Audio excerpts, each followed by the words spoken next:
ఈరోజు టీటీడీ ఏడీ బిల్డింగ్ ముందుకు రావడానికి కారణం ముఖ్యంగా 3 అంశాలు. ఒకటి, స్విమ్స్లో ఉన్నటువంటి నిరుపేద రోగులు. రెండోది, దేవస్థానంలో పనిచేస్తున్నటువంటి అర్చకులు. మూడోది, శాశ్వత టీటీడీ ఉద్యోగస్తులు. ఈ విషయాలు ప్రస్తావించేదానికి మీ ముందుకు రావడం జరిగింది. టీటీడీ అనేది గొప్ప ధార్మిక సంస్థ. వేల మంది పనిచేస్తున్నారు, చాలా శ్రద్ధతో పనిచేస్తున్నారు. నేను వాళ్ళందరినీ, వేల మంది టీటీడీ ఉద్యోగస్తుల్ని హృదయపూర్వకంగా నేను అభినందిస్తున్నాను మా పార్టీ తరఫున, ఇండియన్ నేషనల్ కాంగ్రెస్ తరఫున. మరి అంతేకాదు, టీటీడీ ఉన్నతాధికారులు కూడా బాగా పనిచేస్తున్నారు. వారిని కూడా హృదయపూర్వకంగా అభినందిస్తున్నా. పైనున్న వెంకయ్య కానీ, కింద శ్యామలరావు కానీ అధికారులు బాగా పనిచేస్తున్నారు. చిన్న చిన్న పొరపాట్లు జరుగుతుంటాయి, విశాల హృదయంతో పోవాల్సిన అవసరం ఉంది. ఏది ఎట్టాగైనా కూడా 3 విషయాలు. రోగులు, స్విమ్స్లో రూయా హాస్పిటల్లో రోగులు కన్నీళ్లతో ఉన్నారు.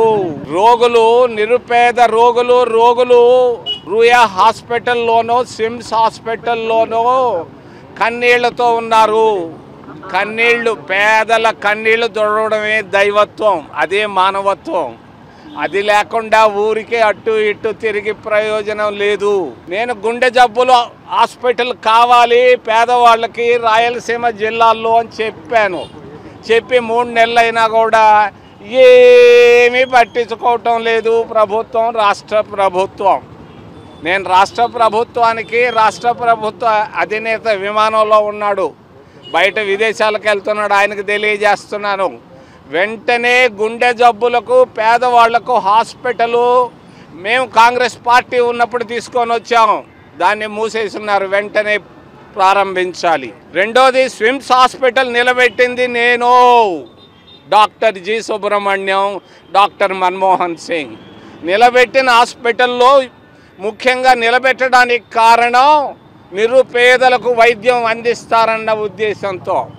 నిరుపేదల దగ్గర నుంచి డబ్బులు కలెక్ట్ చేయడం అనేది పొరపాటు, తప్పు. ధార్మిక సంస్థలో డబ్బులకు ప్రాధాన్యత ఉండకూడదు, ధర్మానికే ప్రాధాన్యత ఉండాలి. అటువంటి స్విమ్స్ హాస్పిటల్లో డబ్బులు మీకు ఎందుకు దరిద్రులారా? నేను అంటున్నాను, ఇక్కడ ఖండిస్తున్నా మిమ్మల్ని ఒక పక్క పొగుడుతూనే ఇక్కడ ఖండిస్తున్నా. శ్యామలరావు నిన్న శ్రీనివాసం విష్ణువాసం, ఎందుకయ్యా మా వాళ్ళని సంశయిస్తావు?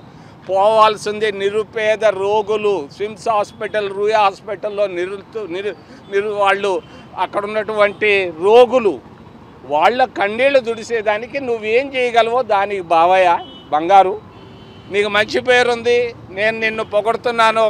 అయిపోయింది. నువ్వు కావాల్సింది రోగులకు వెంటనే ఆసుపత్రి, గుండె జబ్బులకు ఆసుపత్రి. అంతకుముందు హైదరాబాదులో మంచి క్యాన్సర్ ఆసుపత్రి ఉంది. విభజనలో ఆ క్యాన్సర్ ఆసుపత్రి తెలంగాణ వాళ్ళకి వెళ్ళిపోయింది. ఆంధ్ర వాళ్ళకి మంచి క్యాన్సర్ ఆసుపత్రి లేదు రాష్ట్రం మొత్తంలో. వెంటనే తిరుపతిలో క్యాన్సర్ ఆసుపత్రి, పెద్ద క్యాన్సర్ ఆసుపత్రిని ప్రారంభించమని నేను కోరుకుంటున్నాను రాష్ట్ర ప్రభుత్వ అధినేత చంద్రబాబు నాయుడిని. మరి అక్కడ అడయార్లో ఉంది, మద్రాసులో పెద్ద క్యాన్సర్ ఆసుపత్రి, తిరుపతిలో పెట్టు. వెంటనే పునాది రాయి వేయి, 2-3 నెలల్లో వేసి దీన్ని ప్రారంభించు. డబ్బుకి ఇబ్బంది లేదు, ఎవరైనా ఇస్తారు క్యాన్సర్ ఆసుపత్రికి డబ్బులు. రెండోది, అర్చకులు, దేవస్థానంలో పనిచేస్తున్నటువంటి అర్చకులు. నేను వెళ్ళినప్పుడల్లా దీవిస్తుంటారు. నేను వాళ్ళని అడుగుతుంటాను, అందరినీ మీరు దీవిస్తుండారే, మిమ్మల్ని ఎవరైనా దీవిస్తున్నారా అని నేను అడిగితే వాళ్ళు తలకాయ దించుకుంటారని నవ్వుతారు. మమ్మల్ని ఎవరైనా దీవించేదని వాళ్ళు అడుగుతుంటారు. వాళ్ళందరూ బాడుగిళ్లల్లో ఉన్నారు, వేలాది వందల మంది అర్చకులందరికీ. అలిపిరి నుంచి ఆ పేరూరు దాకా 400 ఎకరాలు ఉన్నాయి టీటీడీ భూముల్లో. అర్చకులందరికీ 5 సెంట్ల భూమి ఇవ్వాలని నేను డిమాండ్ చేస్తూ, మీరు ఎత్తుకొని పోయి పుత్తూరు దగ్గర అడవిలో పెట్టారు, ముదుకృష్ణ నాయుడు ఉన్న దగ్గర.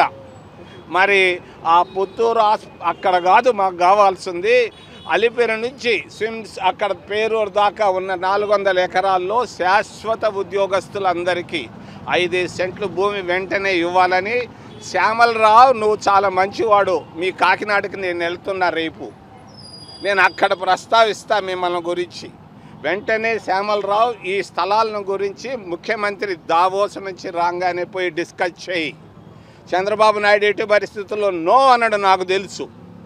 వెంటనే వాళ్ళు ఇళ్ళ స్థలాలు కట్టుకునేటట్టుగా అర్చకులు మరి శాశ్వత ఉద్యోగస్తులకు అక్కడ ఇవ్వు, మరి అక్కడ క్యాన్సిల్ చేసి వాళ్ళ 3 లక్షల రూపాయలు వాళ్ళకి వెంటనే ఇవ్వాలని మేము కాంగ్రెస్ పార్టీ తరఫున డిమాండ్ చేస్తూ నిన్న ఎవరో టీటీడీలో అది జరుగుతుంది ఇది జరుగుతుంది అని అంటున్నాడు. టీటీడీ చాలా గొప్ప ధార్మిక సంస్థ, దాని జోలికి వెళ్ళొద్దని రాజకీయ నాయకులకు అందరికీ తెలియజేస్తూ మరి ఏదైనా ప్రశ్నలు ఉంటే అడగమని మన చేతులెత్తి ప్రార్థిస్తున్నాం.